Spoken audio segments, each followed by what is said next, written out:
Hey everyone, Tech Steve here, and on this video I'm going to show you how to set up a Xbox Series X or a Series S on a Samsung Q60T.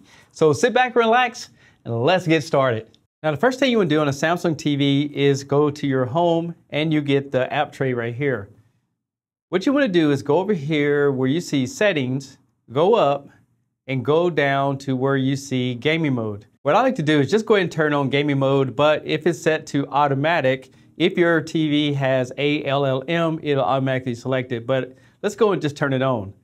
Now one thing you'll notice is that your picture profile changed to gaming and your sound profile turned to gaming.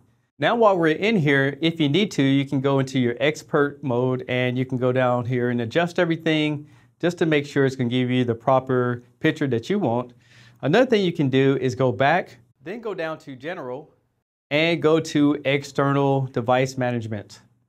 Inside of here, you have what they call gaming mode settings, and you see that it's on. And if you need to make some adjustments, you can turn on Gaming Motion Plus. The only problem is that when you turn this on, your picture will get a little bit darker, but you can control the judder, clear LED. You can see how it got dark there. And that's only if you're not getting the best experience. Another thing I like to do is go into where it says Input Signal Plus and make sure the input that you have it on has a checkbox by the HDMI input. That way it gets the best signal. Once you get that, you can go ahead and close it, and then we can set up the Xbox. Under the Xbox settings, you can go ahead and go to Volume and Audio. You can see right now you have an option for uncompressed stereo, and that's just using the TV speakers, and you have Dolby Digital. If you have headphones, you have a few more options.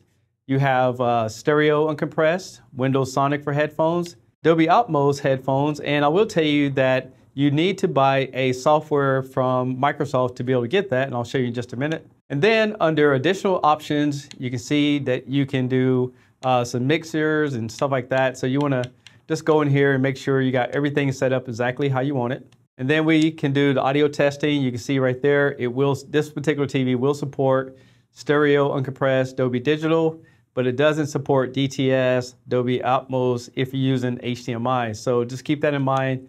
Samsungs do not support a lot of Dolby products. Now, if you go into audio setup, this is basically giving you an overview of what it looks like. And this would be ideal if you have a stereo setup in your house.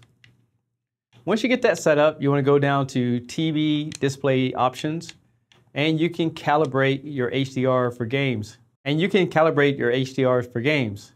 First, you want to go and hit on the next. And ideally is you want to be able to see these checkerboards right here just like it is.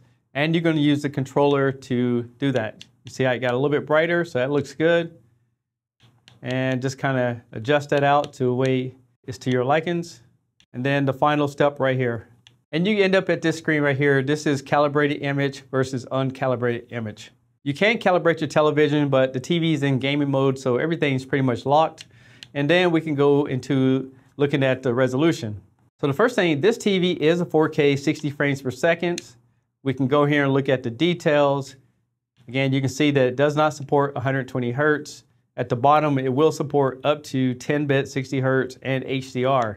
If we look under the video modes, you can see it does support auto low latency, but it will not support variable refresh rate. And again, Samsung doesn't support Dolby products. So you can see Dolby Vision, Dolby Gaming is pretty much grayed out. And just in case you want to see it, let's override the settings in the TV just to see what kind of settings we can get out of it. All right, the first thing I want to show you is that we're at 1440p, refresh rate is 60 Hertz. If we toggle over to 120 Hertz, you can see that it did drop down to 1080p at 120 Hertz. Now, mind you that this is a 60 Hertz television, so don't expect to get a true 120 Hertz out of it just because it doesn't really support that refresh rate, but it may trick some of your games into looking smoother. So let's play a game.